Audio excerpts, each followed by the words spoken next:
The wind was a blade against her cheek, cutting through the thin shawl like paper. Elara huddled deeper into the shallow overhang of rock, the meager fire spitting weak defiance against the encroaching twilight. Hunger was a dull ache in her belly, constant and cold, a companion she'd known intimately her whole short life. But the fear, the raw, vibrating terror of being utterly alone, was new, abandoned. The word sat like a stone in her throat. He'd ridden off at dawn, promising to return before nightfall, but the sun had dipped below the saw-toothed peaks hours ago. He wasn't coming back. The truth was a brutal blow, stealing the last of her fragile hope. She was 17, marooned in a wilderness that cared nothing for frail human life, with winter baring its teeth. A sound, not the wind. Heavy, measured footfalls crunching on the frozen earth. Elara froze, every muscle tensed, her heart hammering against her ribs like a trapped bird. She had learned early that strangers were rarely kind. They took, they exploited, they judged. Mostly they just hurt. A shadow detached itself from the deepening gloom. Tall, broad-shouldered, a presence that seemed to absorb the fading light. He stopped several yards away, unmoving, a figure carved from the rugged landscape. She couldn't make out his face in the dimness, only the dark shape, imposing and silent. He carried a rifle loosely in one hand. A trapper, maybe, or worse. She stayed utterly still, trying to disappear into the rock, her breath held tight in her chest. The silence stretched, thick with tension. Then, a low voice, rough like worn leather, broke the quiet. "You'll freeze out here, girl, no question. Just a simple, flat statement of fact." It wasn't unkind, but it held no warmth either. Just observation. Elara didn't respond. Her tongue felt glued to the roof of her mouth. He shifted slightly. "Got a cabin, maybe half a day's ride." Warmth. Food, still no inflection. Felt less like an offer and more like a pronouncement. A test? A trap? Her mind screamed danger, but her body screamed survival. The cold was seeping into her bones, the hunger a gnawing emptiness. He waited, a statue against the night. The fire sputtered, threatening to die completely. The silence grew heavy again. Elara looked at the dying embers, then out into the impenetrable darkness beyond, then back at the silent figure. He hadn't moved closer. He wasn't advancing, wasn't demanding. Just waiting. It was unnerving. She'd expected threats, demands, hurried actions. This quiet patience was unfamiliar, and therefore terrifying in its own way. What did he want? Her meager possessions? She had almost nothing. Her body? The thought sent a fresh wave of fear through her. But he remained still, distant. Her teeth began to chatter, tiny, uncontrollable tremors. He saw it, or heard it. "Choice is yours," he said finally. The words carried on the wind. Sun's gone. Storms coming, a gust of wind whipped around the rock face, carrying with it the first icy flakes of snow. The fire died, plunging her into near total darkness. The cold instantly became an enemy she couldn't fight alone. Survival instinct, raw and primal, overruled the ingrained fear. "All right?" she whispered, the words snatched by the wind. It was barely audible, but he heard.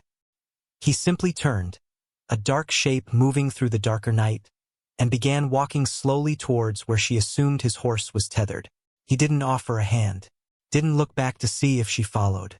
The burden of the decision, and the effort of catching up, was hers alone. The ride was long and punishing. Elara sat perched precariously behind him on the back of his horse, her arms wrapped around his broad, unyielding waist, rigid with apprehension. His back was a wall, solid and silent. No conversation, no reassurances, not even a glance back. He was simply a means of transport, a force of nature she was clinging to. She kept her head down, the brim of his hat shielding her face from the biting wind and swirling snow that had begun in earnest. The snow clung to her eyelashes, freezing them together, blurring the already indistinct landscape. Her body ached with the cold and the unfamiliar strain.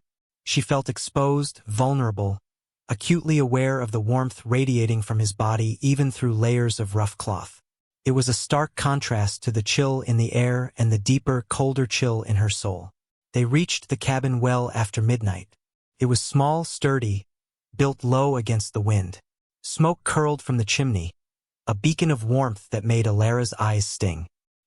He dismounted with a fluid ease that spoke of long familiarity with horses and the wilderness. He didn't immediately help her down. She scrambled off the horse herself, her legs stiff and numb, stumbling slightly in the deepening snow. He just watched, his face finally visible in the faint light filtering from a small window, weathered, lined, eyes that seemed to hold the vast emptiness of the plains. Older than her, certainly, but not old. Hard-won experience etched into every feature. He still didn't speak, just gestured with his head towards the cabin door. Inside, the air was thick with the smell of wood smoke and something cooking, simple but nourishing. A small fire crackled in a stone hearth. The single room was sparse. A rough-hewn table, 2 chairs, a narrow cot, shelves holding basic supplies, furs piled in a corner. He didn't fuss over her. He just indicated the fire. Warm up, then. He turned to a pot simmering over the flames. Soup. He dished out a bowl and placed it on the table. It was thick, steaming, fragrant. He sat opposite her at the table, quiet, and ate his own portion. He didn't watch her eat, busying himself with small tasks, stoking the fire, taking off his coat. Alara ate slowly, savoring the warmth spreading through her body. It was the best thing she had tasted in weeks, maybe months. The silence wasn't companionable, but it wasn't overtly hostile either. It was simply there. He didn't ask her name, didn't ask where she came from, or why she was alone. He asked nothing. This lack of probing, this absence of judgment she'd come to expect, was another unfamiliar thing. It was unnerving, but also, subtly, a relief. When she finished, she pushed the bowl away, hesitant. "Thank you," she mumbled, the words feeling inadequate. He nodded, a small, almost imperceptible movement. He cleared the dishes, then gestured towards the furs in the corner. "Sleep there. Dry your clothes by the fire." He turned his back to her then, settling onto the narrow cot. It was clear the conversation, such as it had been, was over. Alara moved to the corner, the furs surprisingly soft and warm. She lay down, fully clothed, listening to the sounds of the cabin, the crackling fire, his quiet breathing. She expected to lie awake, fear a tight knot in her stomach. But the warmth, the full belly, and the sheer exhaustion of the past days, weeks, years, finally overwhelmed her. Sleep claimed her, heavy and dreamless. She awoke to the smell of coffee and the soft sounds of him moving about the cabin. Morning light, gray and muted by the still falling snow, filtered through the window. He was already dressed, preparing breakfast, flapjacks and salt pork. He didn't acknowledge she was awake until he placed a plate of food in front of her at the table. "Eat," he said, his voice the same low rumble. Alara ate, her movements less guarded this time. As she ate, her gaze drifted around the small space, taking in the details. A hand-carved pipe on a shelf, a worn book by the cot, a small, framed photograph tucked away amongst some tins, a woman's face, soft eyes, a gentle smile. His wife, the widower the prompt mentioned. A quiet sadness seemed to emanate from that small picture, a palpable absence in the room. He saw her looking. He didn't react, just kept working. After breakfast, he gave her a worn woolen dress, clean but mended in several places. "Fit you better than those rags," he said, glancing at her soiled and torn clothes. It was practical, not kind. But it was also the first unsolicited kindness she had received in longer than she could remember. She changed behind a makeshift screen he'd created with a hung blanket. The dress was warm and soft. He didn't comment. He simply set her to work, sweeping the floor, washing dishes, tending the fire. He worked too, methodically, quietly. He was making repairs to a snare, cleaning his rifle, checking his traps. There was no forced conversation, no demands beyond the simple tasks. The silence between them was not empty, but filled with the sounds of their work, the fire, the wind outside. It was a truce, an unspoken agreement born of necessity. She needed shelter, he tolerated her presence. Days turned into a week. The snow kept falling, isolating them further. Elara fell into a routine, her initial fear replaced by a wary acceptance. She learned his habits, the rhythm of his days. He left before dawn to check his traps, returning near dusk, often with a small catch. He ate sparingly, worked tirelessly. He was a creature of efficiency and few words. He still didn't ask about her past. She offered nothing. The cabin was small, but he never invaded her space, never lingered too close. He slept on the cot. She slept by the fire. The boundary was clear, respected. She began to observe him, truly observe him. His hands, rough and calloused, moved with surprising gentleness when he mended a torn piece of cloth or handled the small photograph. His eyes, when he thought she wasn't looking, held a depth of sorrow she recognized.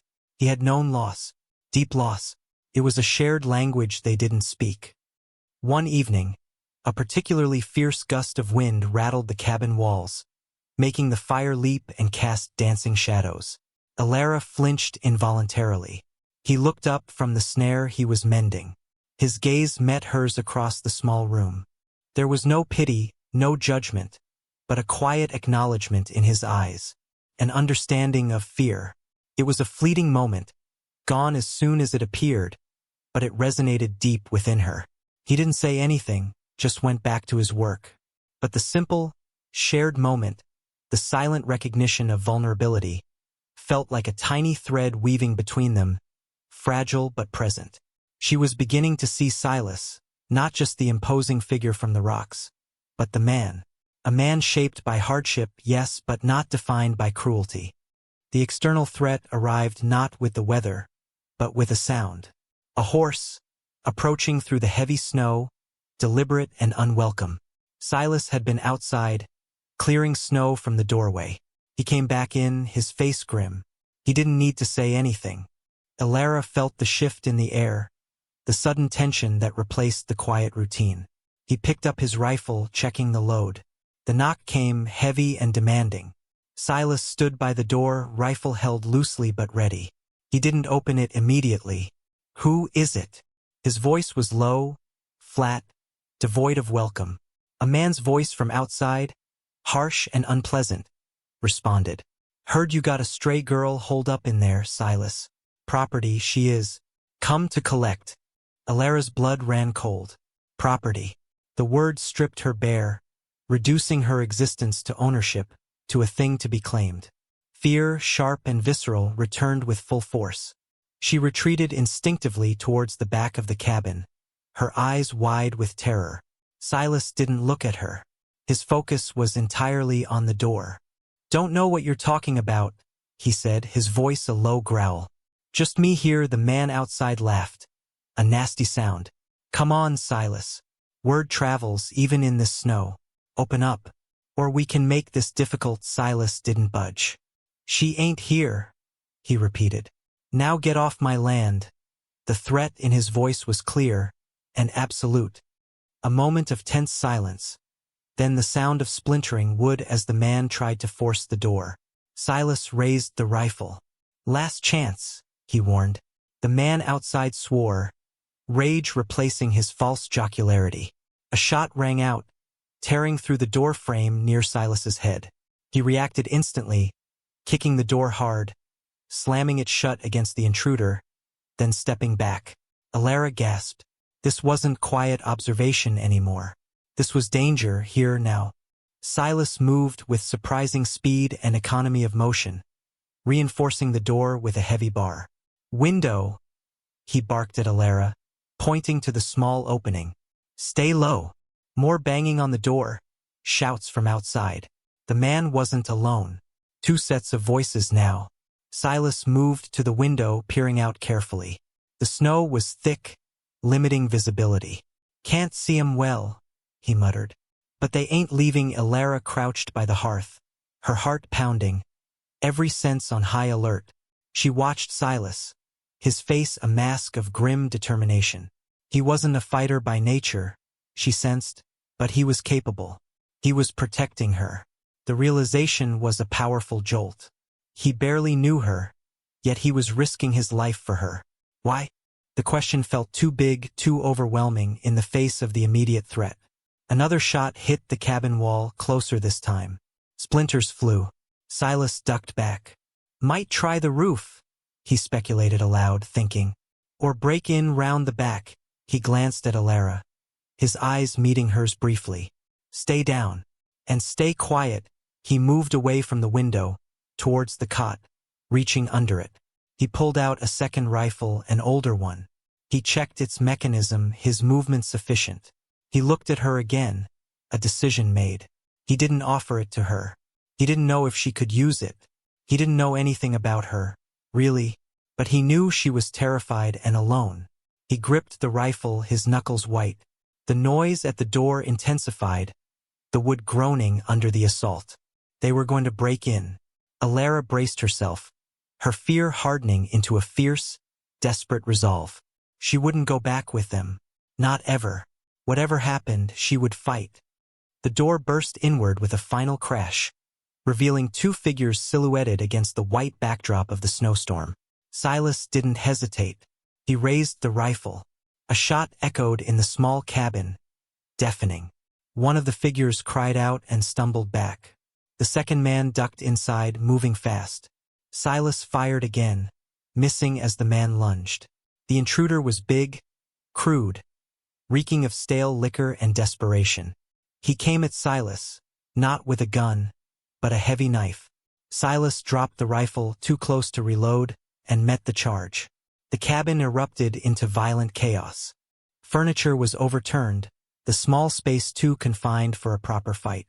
Alara scrambled out of the way, her eyes wide with horror and a strange, burgeoning ferocity. This wasn't just Silas's fight. It was hers too. The man with the knife was strong, but Silas was faster, his movements honed by years of hard living and hunting. He dodged, weaving away from the blade. There was a grunt of pain, a rip of cloth. Silas had been cut. But then Silas moved, seizing the man's knife arm, twisting it. There was a sickening crack. The man roared in pain, dropping the knife. Silas didn't relent.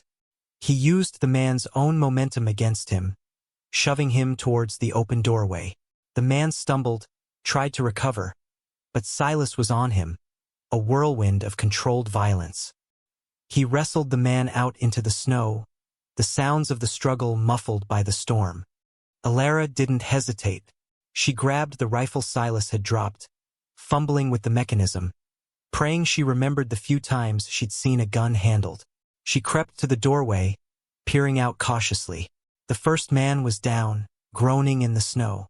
Silas and the second man were a tangle of limbs just outside. The man Silas had broken the arm of was trying to get up, reaching for his knife. Alara raised the rifle, her hands trembling but her gaze fixed.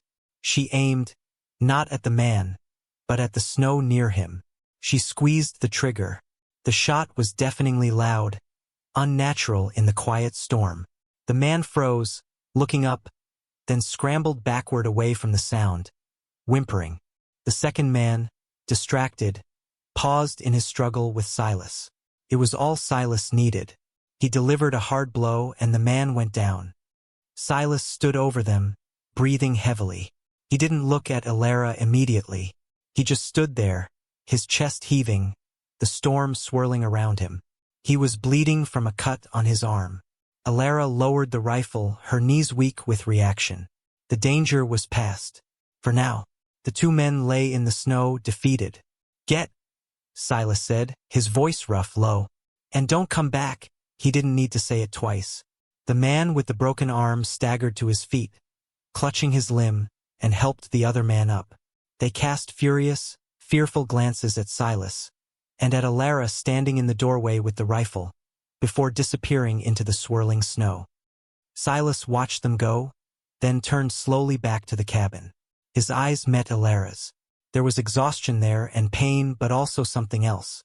A flicker of surprise, of respect. He looked at the rifle in her hands, then back at her face. You knew how to use that? It wasn't an accusation, just quiet curiosity. Alara nodded, finding her voice steadier now than it had been moments ago. Enough, she whispered. He gave a short, almost imperceptible nod. He came back inside, the cold wind following him. He leaned the rifle against the wall, then sank onto a chair, clutching his injured arm. Alara didn't hesitate this time. She moved to him, shedding the last vestiges of her ingrained fear and helplessness. Let me see, she said softly. He looked at her, surprised by her directness, but didn't object. She knelt beside him, carefully pushing back his sleeve. It was a deep gash on his forearm, bleeding steadily. She fetched clean cloths, water heated on the fire. Her hands, usually clumsy with nerves, were steady as she cleaned the wound. She worked in silence, focused, her breath coming more evenly now. He watched her, his gaze intense, unreadable. As she finished wrapping the bandage, securing it with a strip of cloth, her fingers brushed against his skin. Rough, warm skin, marked by his work and the fight. He didn't pull away. Then, slowly, tentatively, Silas reached out. Not for the wound, but for her face. His rough, calloused fingers gently traced the line of her cheekbone, brushing away a tear she hadn't realized had fallen. His touch was feather-light, unexpected, utterly devoid of the harshness she had known her entire life. It was gentle. A shock ran through Alara, a warmth that had nothing to do with the fire. His thumb stroked her cheek, a simple, intimate gesture. His eyes, those deep, reserved eyes, held hers. And in that moment, she saw not just the widower, the stoic protector, but the profound, quiet kindness that lay beneath layers of grief and solitude. He had shown her what resilience looked like in action, and now, with this simple touch, he was showing her something else entirely.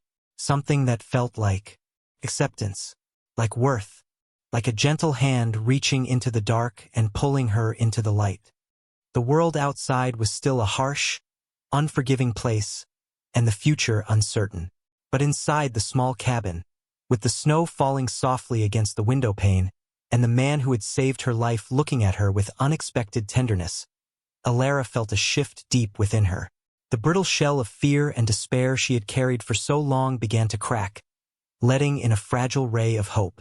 She had survived, not just the wilderness and cruel men, but her own crippling fear. And in the quiet strength of this man, in the unexpected gentleness of his touch, she had found not just shelter, but a reflection of a resilience she hadn't known she possessed, and the possibility of a warmth that could thaw even the coldest, most hardened heart. She was no longer just a survivor. She was becoming. And perhaps, just perhaps, she wasn't alone anymore.